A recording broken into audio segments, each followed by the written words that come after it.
5 number का वो है यूनिट वेक्टर। आप देखो इसके नाम कितने, देखो पहला है इकाई, यहाँ पे लिख देता हूँ, इकाई सदिश। ये नाम तो आपको बहुत कम देखने को मिलेगा, इकाई सदिश, ठीक है। सेकंड नाम है वो है एकमात्रक सदिश। थर्ड वाला नाम है वो है एकदिश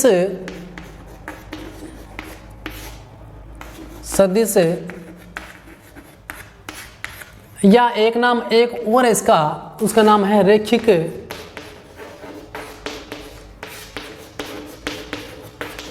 सदिश, ठीक है बेटा, इतने नाम है।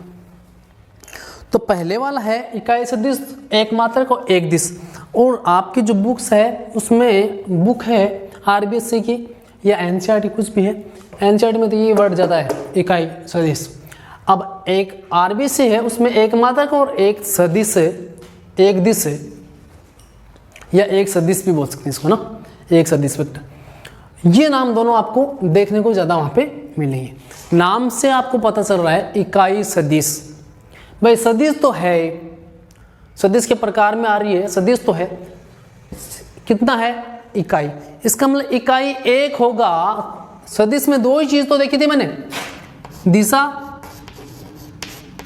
और एक चीज क्या देखी, परिमाण।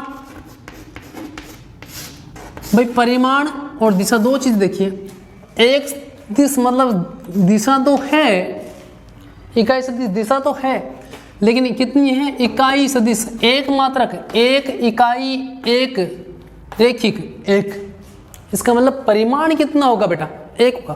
कितना भी कर लो परिमाण कितना होना चाहिए, एक। यानी जिस सदिश का परिमाण अगर एक है, परिमाण कितना है, अगर एक है तो क्या होगा, इकाई सदिश। आप इसकी परिभाषा भी लिख सकते हैं ऐसे कि जिस सदिश की अगर परिमाण, जिस सदिश का परिमाण अगर एक है, परिमाण अगर एक है, इकाई सदिश कहलाएगा बेटा, ठीक है। और इसको लिखते किससे, इकाई सदिश को, हाँ इसका दूसरा नाम एक और भूल गया मैं, एकांक सदिश। क्या बोलते हैं इसको, एकांक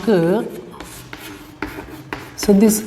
ये भी बहुत बार आता है, ये भी एनसीईआरटी में यूज होता है, एकांक सदिश, ठीक है ना। तो एकांक मतलब वन, एक, जिसका परिमाण कितना हो, एक है, क्या हो गया, इकाई सदिश होगा बेटा। अब देखो बेटा, इसको निर्देशित किससे करते हैं, प्रदर्शित किससे करते हैं, डिनोट किससे करते हैं, वो देखो ए केप से करते हैं। किससे करते हैं, ए केप। आप फिजिक्स में पढ़ते हैं इसको, टोपी वाला बंदर, ये ए केप। और ए केप बराबर क्या होता है, इसकी ए केप में इस ए की कोई दिशा होगी और उसी में उसका परिमाण है, उसका भाग देंगे तो अपना फॉर्मूला बन जाएगा कि ए केप बराबर हो जाएगा सदिश ए बराबर सदिश ए अपॉन सदिश ए का परिमाण, या vector A upon magnitude of A vector, ठीक है ना, ए, ठीक है।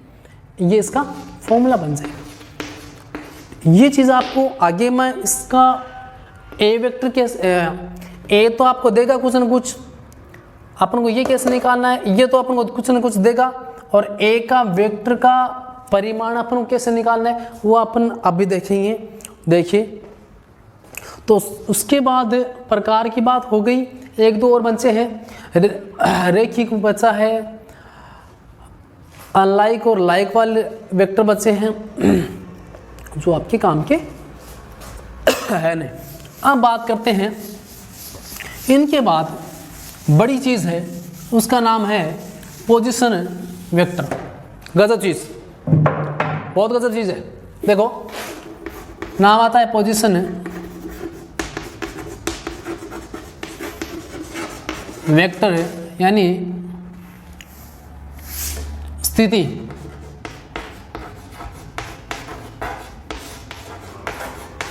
सदिश अब इस चीज़ को अपन पढ़ेंगे ना तो इसमें पूरी 3D काम आएगी। क्या आएगी? पूरी 3D। और आपको समझना है 3D क्या होता है। देखो 3D वो होता है, कोई चीज़ अगर हवा में उड़ रही है, ऐसे लटकी हुई है, तो वो 3D फॉर्म में है। किस फॉर्म में? 3D फॉर्म में। आपने कभी मूवी देखी होगी 3D में, वो गॉगल्स लगा के देखते हैं अपन, वहाँ पे थिएटर में बैठते हैं तो मूवी ऐसा लगती है कि अपन को वो थिएटर वाली फीलिंग ही आती है उसमें, और वो ऐसा लगता है जैसे अपन उस मूवी के अंदर है।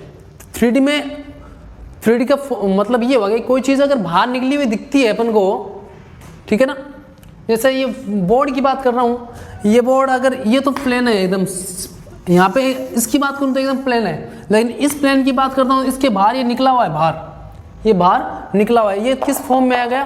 फिर 3D फॉर्म में आ गया।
इसमें मैंने लिख रखा है, ये प्लेन की बात कर रहा है, ये प्लेन में है तो ये 2D फॉर्म में, सिंपल।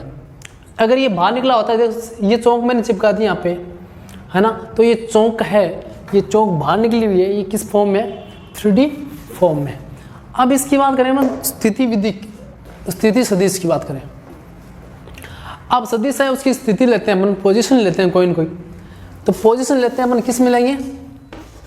3D में लेंगे। किस में लेंगे बेटा? 3D में।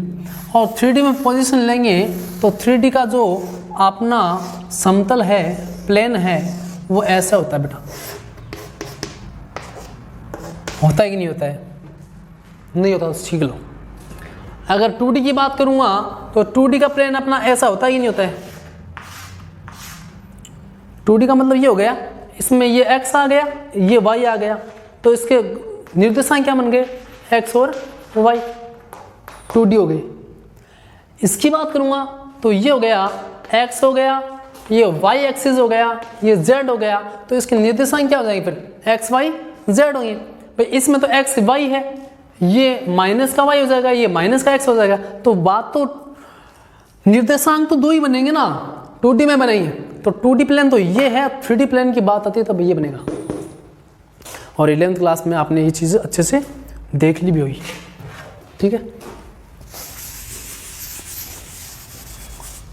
अब इसकी मैं क्या करता हूं, पोजीशन। अब एक बार हाँ, इसमें देखो, इसमें देखो क्या है, x y z है, ये तीनों में आप बोल रहे हो सर इसमें ये 3D बाहर कैसे नहीं निकला हुआ है, आप बोलोगे ऐसे, तो देखो ये बाहर निकला हुआ कैसे नहीं है? देखो कैसे होता है, x y z है, इन तीनों में से एक बाहर निकला होता है। सिंपल सा एग्जांपल लूँ मैं, इसका एग्जांपल ले लेता हूँ, ये देखो इसका एग्जांपल लेता हूँ, नहीं दिख रहा आपको, आप जिस रूम में बैठे हो उसका एग्जांपल लीजिए, उसके एक जो कोना है उसकी बात कीजिए। कोने में एक तो कोना है खड़े वाला है, दो नीचे से ऐसे फ्लैट हुए हुए हैं, तो ये तीनों को अगर आप देखोगे तो तीनों एक दूसरे क्या है? लंबवत है, ऐसी फॉर्म में होगा वो। और ऐसा लगेगा आपको ऐसे। तो वैसे एग्जांपल नहीं समझो तो आप यहाँ पे देख लो, इसको देख लो, मैं इसको x माना, ये y माना, ये z माना, इन तीनों में से एक बाहर निकला हुआ होता है। इन तीनों में से एक क्या निकला होता है? इन तीनों में से एक बाहर निकला हुआ होता है। अरे यार क्या कर रहा है? इन तीनों में से एक बाहर निकला हुआ होता है। ठीक है बेटा, तो मैं x एक्सिस को बाहर निकाला, y एक्सिस ये हो गया, z एक्सिस ये हो गया, बाहर निकला हुआ है, इसका मतलब 3D फॉर्म में। अब मैं क्या करता हूँ, इसकी पोजीशन लेता हूँ, क्या करता हूँ, इसकी पोजीशन लेता हूँ। एक minute,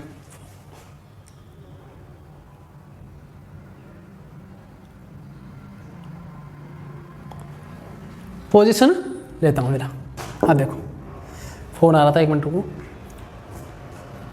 x axis, y axis, z axis. अब मैं इसकी क्या लेता हूँ, इन तीनों के बीच क्या, इन तीनों क्या लेता हूँ, एक पोजीशन लेता हूँ। देखो कैसे लूंगा, पोजीशन कहाँ लूंगा भाई, 3D की बात हो रही है तो हवा में बात होगी, बोलते ना हवा में बात कर रहा तू, तो वही चीज़ 3D की बात हो रही है तो बात किस में होगी, हवा में होगी।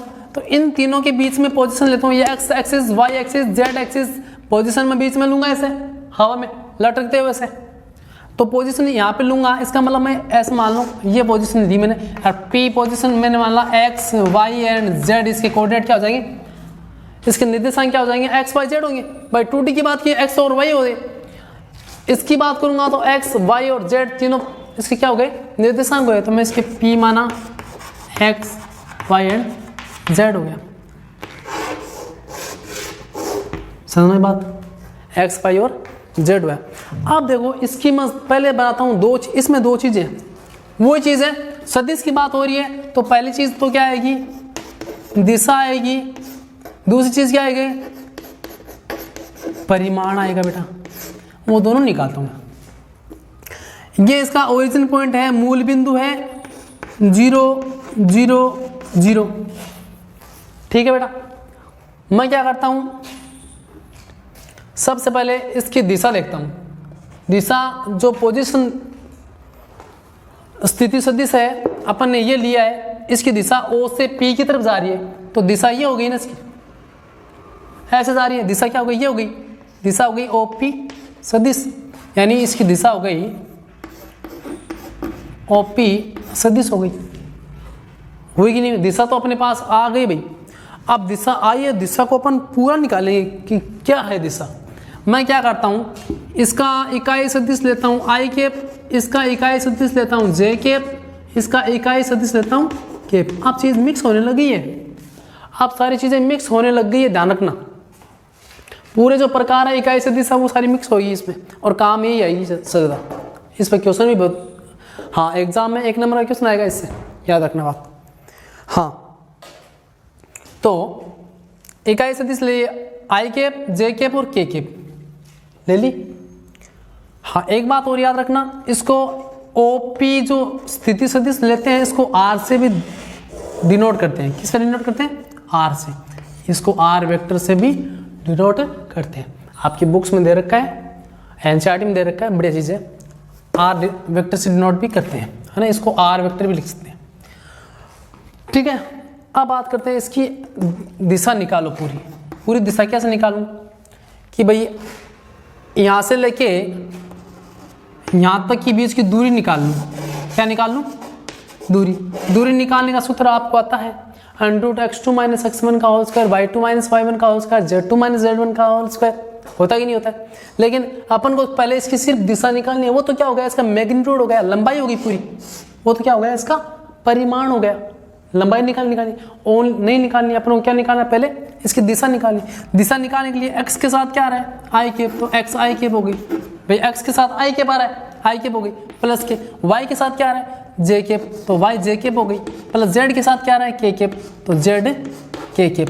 भाई ये तो इसकी हो गई दिशा, क्या हो गई, इसकी दिशा हो गई भाई, समझो बात को। ये तो हो गई इसकी दिशा। अब बात करते हैं परिमाण की। दिशा की बात होगी, अब परिमाण की बात करते हैं। परिमाण क्या होता है, देखो, यानी जो परिमाण कैसे होगा, देखो जो ओपी वेक्टर है, सदिश है, उसके अगर मैं परिमाण ये लगाऊंगा, ऐसा लगा दूंगा तो परिमाण होगा, अरे परिमाण होगा ना। जो ओपी सदिश अपना, उसके मैं अगर ऐसे मॉड्यूलस लगा दूंगा तो ये परिमाण होगा कि नहीं होगा। तो ये कैसे निकालूंगा, ये देखो, तब अपन दूरी का सूत्र लगाएंगे। दूरी के सूत्र से पूरी दूरी आती है, तो यहाँ से लेके यहाँ तक पूरी दूरी निकालनी है। पहले तो अपन ने ओनली दिशा निकाली थी, ये आ गई। अब दूरी निकालूंगा तो क्या आएगी, तो तब यूज करेंगे अपन x2 - x1 का होल स्क्वायर, y2 - y1 का उसका, z2 - z1 का होल स्क्वायर। तो ये मान लिया मैंने x1 y1 और z1 हो गया, ये हो गया x2 y2 एंड z2 हो गया। तो सबसे पहले फॉर्मूला क्या होता है, ओपी वेक्टर अंडर रूट होता है ना। सबसे पहले क्या है, x2 - x1 का होल स्क्वायर होता ही नहीं होता है, फिर होता है y2 - y1 का whole square plus z2 - z1 का होल स्क्वायर, होता ही नहीं होता है, होता कि नहीं होता है, होता ना। फॉर्मूले में वैल्यू रख दो अंडर द रूट x2 की वैल्यू कितनी है, x है, ठीक है। हाँ, साथ में i cap, j cap, k cap ये भी लिखो, यहाँ पे मैंने लिखा था x, है ना, तो ये भी लिखो, square i cap, square j cap, square k cap, ठीक है ना। तो इसका स्क्वायर वो वैल्यू वापस 1 हो जाएगी, छोड़ो इसको, है ना, आगे बताऊंगा आपको इसके बारे में थोड़ी खुल के, आगे बताऊंगा। x2 की वैल्यू कितनी है, x है, x1 की वैल्यू कितनी है, 0 है, होल स्क्वायर, y2 की वैल्यू y है, माइनस का 0 है, होल स्क्वायर, प्लस का साइन, z2 कितना है, z है, माइनस का 0 है, होल स्क्वायर आ गया, ठीक है। आप देखो ये अंडर दी रूट x में 0 निकाला, x बच गया, तो x का स्क्वायर प्लस के y में 0 निकाला, y बच गया, y का स्क्वायर प्लस के z में 0 निकाला, z का स्क्वायर आ गया।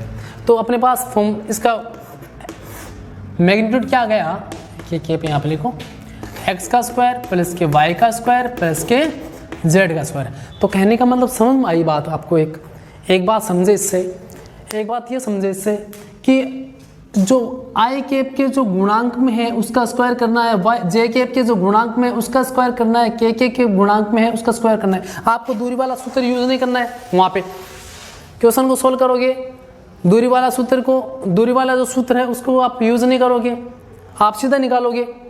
आपको ये दे दिया, कोई ऐसा सदिश दे दिया, एग्जाम्पल देखो एक,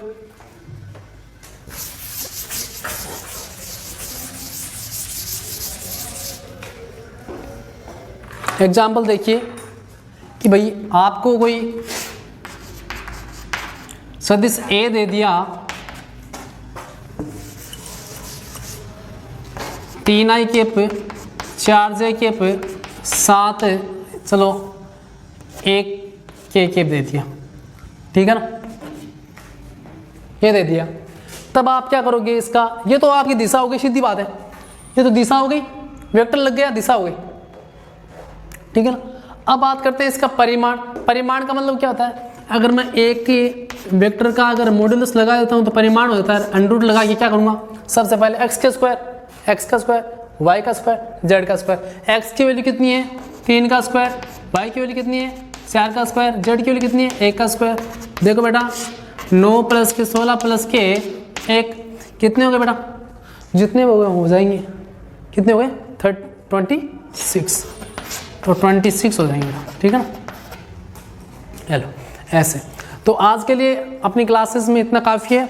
आगे अपन बात करेंगे पोजीशन वेक्टर। अगर पोजीशन 2 बिंदु लेते हैं यहाँ पे, अगर यहाँ पे 1 बिंदु और ले लेता हूँ तब पोजीशन क्या होगी, तब ये दूरी निकालनी। आगे अपन ये बात करेंगे, उसके बाद अपन एक्सरसाइज के बारे में बात करेंगे।